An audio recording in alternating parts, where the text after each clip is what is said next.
Comment s'établissent des habitudes? Pourquoi est-ce qu'elles peuvent disparaître ou perdurer? Comment établir derrière un schéma cohérent pour les faire sauter petit à petit? Car certaines habitudes seront plus difficiles à rompre que d'autres.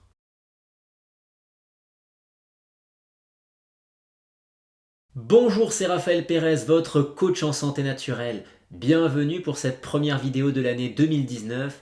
Je suis très heureux de vous retrouver et je profite du début de cette vidéo pour vous présenter mes meilleurs vœux pour cette année.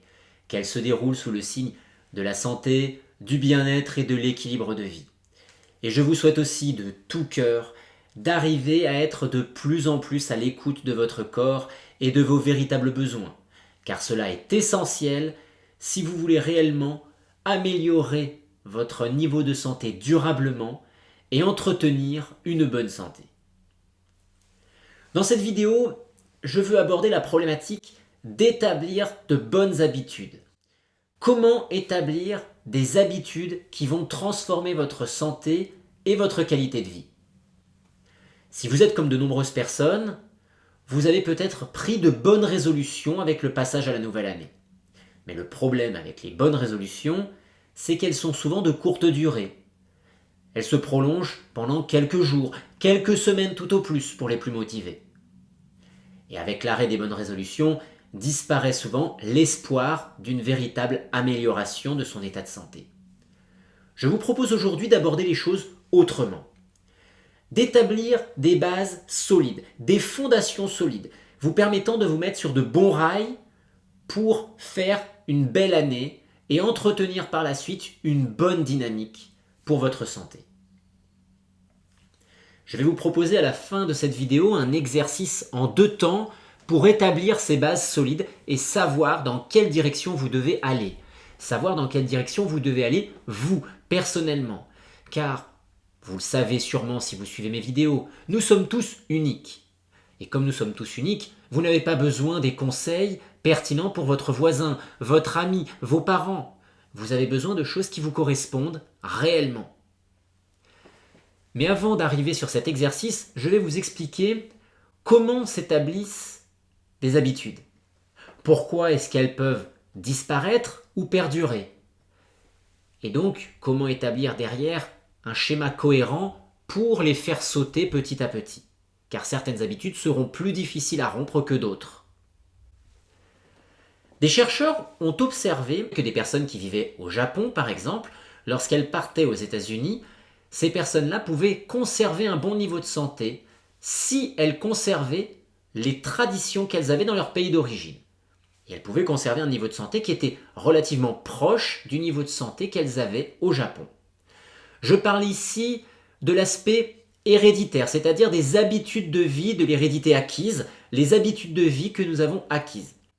Bien évidemment, il y a des changements environnementaux, je ne parle pas de ça ici, comme la pollution chimique, atmosphérique, les champs électromagnétiques.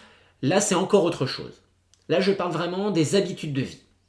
Donc, lorsque les Japonais qui arrivaient aux États-Unis conservaient leurs habitudes de vie du Japon, ils arrivaient à conserver un niveau de santé similaire à celui qu'ils auraient eu au Japon. Par contre, ils ont aussi observé que les Japonais qui changeaient rapidement de mode de vie pour adopter un mode de vie américain avaient beaucoup plus rapidement des problèmes de santé. Mais le plus flagrant, c'est d'observer que c'est la génération suivante, c'est-à-dire les enfants de ces personnes qui ont déménagé, qui ont eu beaucoup plus de problèmes de santé. Les enfants ont eu exactement les mêmes problèmes de santé au même âge que les Américains. En fait, ce qui s'est passé, c'est que quand on est enfant, on s'imprègne comme une éponge de tout ce qui nous entoure. Nous n'avons pas de filtre. Donc on s'imprègne bien sûr de ce que la famille nous transmet, l'hérédité familiale, mais on s'imprègne aussi de ce qui nous entoure, à l'école, dans les amis proches. Donc les amis proches pour les enfants, mais également des parents. C'est-à-dire qu'on va s'imprégner des comportements alimentaires, des comportements de vie, de sa manière de se percevoir, de sa manière de gérer le stress, de ses émotions, de son état d'esprit et tout un tas de choses qui constituent notre hérédité acquise. A l'inverse, on a pu également observer que des personnes qui vivaient dans un environnement pathogène, lorsqu'elles partaient dans un environnement beaucoup plus sain, c'est-à-dire où des personnes vivaient de manière beaucoup plus saine, ces personnes-là pouvaient améliorer leur santé lorsqu'elles changeaient leurs habitudes de vie et qu'elles s'imprégnaient des habitudes de vie des personnes qui les entouraient.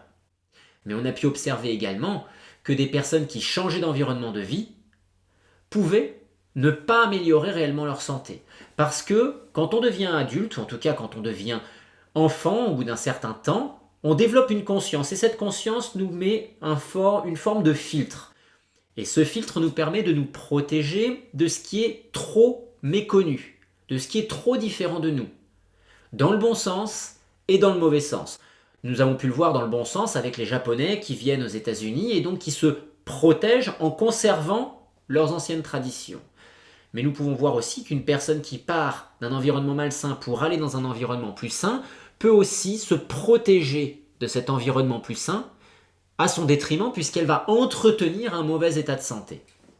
Et c'est important de comprendre cela car quand je parle de se protéger, cela peut être bien sûr dans le mode alimentaire, dans certaines habitudes de vie comme le fait de faire plus d'activité physique, mais également dans la manière de se percevoir, l'état d'esprit que l'on a, la manière de gérer son stress et ses émotions.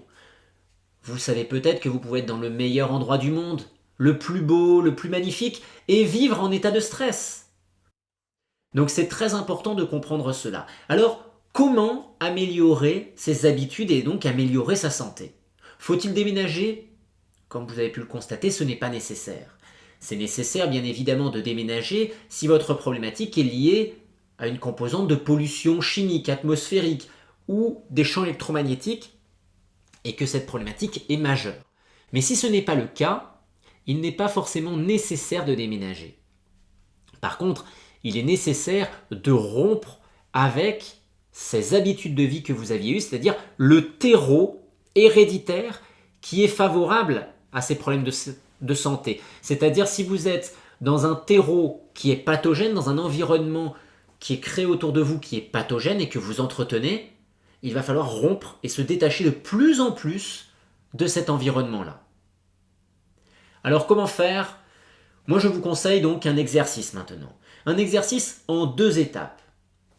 La première étape va consister à savoir où vous êtes à l'heure actuelle. C'est-à-dire que si vous avez une carte avec une boussole et que vous avez une destination, c'est-à-dire votre objectif vers lequel aller, si vous n'avez pas de point de départ, c'est très compliqué de savoir quelle direction il faut prendre. Si vous n'avez pas de point de départ, vous n'avez pas de repère réel par rapport à vos symptômes, à votre état général, mais vous n'avez pas non plus de point de départ par rapport à votre mode alimentaire, à votre mode de vie, et donc vous ne savez pas quelle direction prendre, sur quels paramètres agir. Et c'est l'erreur que fait la plupart des gens. C'est-à-dire, j'ai un problème, je vois qu'il y a une solution possible en prenant tel complément alimentaire ou en utilisant telle méthode, et je le fais. Très bien, mais est-ce que cela vous correspond vraiment ? Si vous ne faites pas le bilan pour savoir où vous en êtes, c'est compliqué de savoir si ça vous correspond vraiment. Alors comment établir son point de départ ? Moi, c'est tout le travail que je fais avec vous quand je fais une séance directement avec vous. C'est-à-dire, on va essayer d'établir pourquoi vous venez me voir. Là, en l'occurrence, si vous regardez cette vidéo, pourquoi est-ce que vous commencez à vous intéresser de plus en plus à la santé ? Quel est votre problème qui vous amène à vous intéresser à cela ? Mais attention, cela n'est qu'une partie de votre point de départ. Souvent, les personnes imaginent « Oui, mais je suis diabétique ». Mais diabétique, c'est bien, mais diabétique, c'est pas vous, c'est pas ce qui vous caractérise intégralement en tant qu'être. Diabétique, c'est une partie, c'est un symptôme, c'est une partie de la situation dans laquelle vous êtes aujourd'hui. Avez-vous d'autres symptômes ? Des troubles cutanés, des infections urinaires ? Comment se passe votre digestion ? Comment est la santé de vos muscles, de vos articulations ? Quel est votre niveau de stress, votre état émotionnel ? Dans quel état d'esprit vous trouvez-vous ? Est-ce que vous dormez bien ? Est-ce que vous êtes fatigué ? Faites-vous régulièrement de l'activité physique, etc., etc. Plus vous êtes large et plus vous êtes précis, plus vous avez un point de départ qui est précis à positionner sur la carte. Et plus vous pouvez envisager d'agir sur tel ou tel axe parce que c'est pertinent. Ensuite, la deuxième partie de l'exercice, c'est la destination, c'est votre objectif. Parce qu'encore une fois, si je vous redonne votre carte, votre boussole, que vous avez cette fois un point de départ précis, vous devez savoir où vous allez. Car si vous n'avez pas de destination, vous allez où? N'importe où. Et c'est également la deuxième erreur majeure que la plupart des gens font. C'est-à-dire, j'ai un problème, eh ben je vais agir là, mais je ne sais pas en fait où je vais. Donc, je ne mesure pas mes progrès, je ne vois pas si je me dirige dans la direction souhaitée. Et ça, c'est très problématique parce que si vous changez d'alimentation et que vous avez un mieux, vous allez vous dire « Ah bah maintenant je vais mieux ». Et puis ensuite, la situation se stabilise et parfois elle commence à régresser. Je fais un jeûne, je me sens mieux pendant mon jeûne, je suis content, mais derrière, une fois que mon jeûne est terminé, je vois rapidement que ma situation se détériore. Et je me dis, je ne comprends pas pourquoi. Le jeûne ne fonctionne pas. C'est pas que le jeûne ne fonctionne pas, c'est que vous n'allez peut-être pas dans la bonne direction et surtout que vous n'arrivez pas à mesurer vos progrès pour voir si ce que vous faites est pertinent ou pas. Et c'est la raison pour laquelle vous avez besoin de savoir où vous allez aller, quel est votre objectif. Alors, si vous êtes comme beaucoup, vous allez me dire, moi mon objectif c'est d'aller mieux. Alors aller mieux, je vais vous dire tout de suite, c'est quelque chose qui n'est pas précis. Aller mieux, ça ne veut rien dire, ça veut tout et rien dire. Si je vous dis qu'est-ce que c'est aller mieux, pour vous c'est peut-être, oui mais j'aimerais guérir. Alors dites tout de suite, je veux guérir. Parce que aller mieux, si on estime sur une échelle de 1 à 100 votre niveau de santé, si vous gagnez 1 point, vous allez mieux. Même si vous gagnez 1/10 de point, vous allez mieux. Donc il faut être précis. Qu'est-ce que vous voulez? J'ai des douleurs articulaires, je veux aller mieux. C'est totalement flou. Pour votre mental, c'est quelque chose qui est totalement flou. Par contre, si vous êtes en train de dire « je veux avoir moins de douleurs articulaires pour pouvoir être en capacité de passer plus de temps avec mes petits-enfants à jouer avec eux », là on est dans quelque chose qui est déjà beaucoup plus précis. C'est-à-dire que les douleurs articulaires, ce n'est pas précis en termes d'amélioration, mais ce qui est précis, c'est ce que vous pouvez faire grâce à cette amélioration. Donc là, vous pouvez quantifier quelque chose. Vous pouvez dire, je suis diabétique et je veux retrouver une glycémie normale pour pouvoir arrêter de prendre des traitements. Là, c'est quelque chose également qui est déjà beaucoup plus précis. Et puis ensuite, vous pouvez aller encore plus loin. Quel est votre état d'esprit actuellement? Est-ce que vous êtes focalisé sur la santé? C'est-à-dire, est-ce que vous êtes avec des pensées qui vont vers la santé? Ou est-ce que vous êtes obsédé par vos problèmes? Si vous êtes en état d'obsession de vos problèmes, vous pouvez envisager d'être beaucoup plus précis en étant orienté beaucoup plus vers la santé. C'est-à-dire que je vois des personnes qui vont changer d'alimentation, changer d'hygiène de vie, mais qui sont tellement obsédées par le problème qu'elles ont, un problème de peau, un problème au niveau des cheveux, un problème au niveau ORL ou autre problématique, autre symptôme. Mais elles sont tellement obsédées par ça qu'en fait leur état d'esprit, c'est pas un état d'esprit de santé, mais un état d'esprit de maladie. Au lieu de se focaliser sur comment faire pour aller mieux, au final, leur niveau d'obsession est tel qu'elles sont focalisées sur pourquoi est-ce que je n'arrive pas à aller mieux.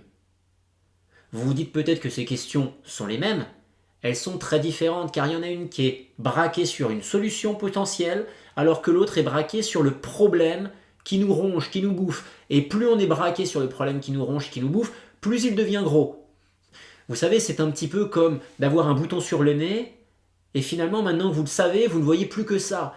Et plus vous le savez, plus vous voyez ça, plus il devient gros ce bouton. C'est à peu près la même chose.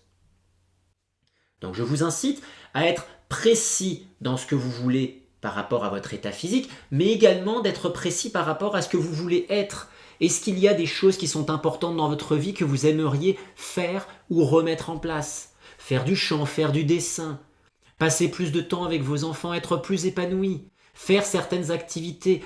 Par exemple, jeûner peut-être 1 ou 2 fois par an parce que vous savez au fond de vous que ça vous fait du bien. Vous le ressentez, mais vous ne vous autorisez pas forcément à le faire. Pourquoi est-ce aussi important d'avoir un point de départ et un point d'arrivée? D'une part, parce qu'en ayant un point de départ et un point d'arrivée précis, vous allez pouvoir voir une direction qui se dessine et donc des choses à faire. à mettre en place, des choses qui vous correspondent réellement. Vous allez aussi pouvoir constater qu'il y a certaines choses qui vont en opposition totale avec le mode de vie que vous avez aujourd'hui, en tout cas avec le mode de vie que vous voulez entretenir. C'est-à-dire que si vous avez besoin de ralentir le rythme parce que psychologiquement vous êtes dans on va dire dans un rythme de vie qui vous dépasse totalement, vous avez un besoin impérieux de ralentir le rythme et ça vous stresse énormément, mais qu'en même temps vous entretenez un rythme de vie démentiel, vous imaginez bien qu'au bout d'un moment vous allez vous retrouver dans un mur. Vous baissez la tête, vous rentrez dans un mur et vous êtes en force. Et quand on est en force, qu'est-ce qu'on fait? On fait des efforts de plus en plus violents pour une progression quasiment nulle. L'objectif, c'est de savoir que là, à un moment donné, vous allez rencontrer un élément qui va être un frein. Et à l'image de la situation où vous pouvez être au contact de quelqu'un, vous êtes au contact par exemple d'une personne qui jeûne régulièrement. Si vous entendez parler du jeûne pour la première fois, au début vous allez peut-être être un peu réfractaire. Mais si vous voyez que cette personne jeûne régulièrement, qu'elle s'en porte bien, qu'en fait quand elle perd du poids elle le reprend, qu'elle ne prend pas de risque à jeûner, qu'elle est en meilleure santé, mais petit à petit, ce filtre que vous avez va s'ouvrir, et vous allez peut-être aller vers le jeûne beaucoup plus facilement. Et l'objectif de voir votre point de départ et votre point d'arrivée, c'est de vous rendre compte qu'il y a certaines choses qui, au début, vont bloquer. Vont bloquer parce que vous avez ce filtre. Et quand vous en imprégnant de plus en plus de l'objectif que vous voulez avoir, ce que vous voulez atteindre, ça va s'ouvrir, vous allez vous ouvrir et vous allez pouvoir évoluer vers de nouveaux comportements de vie, de nouvelles habitudes. Mais si vous faites passer des habitudes en force, le plus souvent, votre corps, avec son filtre, votre filtre que vous avez ici, va vous empêcher de progresser. Soit vous empêcher d'entretenir ces habitudes, soit vous allez les entretenir, mais vous allez avoir un blocage ici qui vous empêche d'avancer. Et c'est ce que j'appelle la problématique de l'état d'esprit. Vous devez être avec un état d'esprit de santé et pas un état d'esprit de maladie. Donc il va falloir convertir cet état d'esprit. Mais la première étape, la plus importante pour mettre des bases solides, c'est de savoir où vous en êtes et de savoir où vous allez. Prenez soin de vous, je vous souhaite une excellente journée. Je vous souhaite de mettre une bonne dynamique pour cette année 2019 et je vous retrouve très vite pour une prochaine vidéo.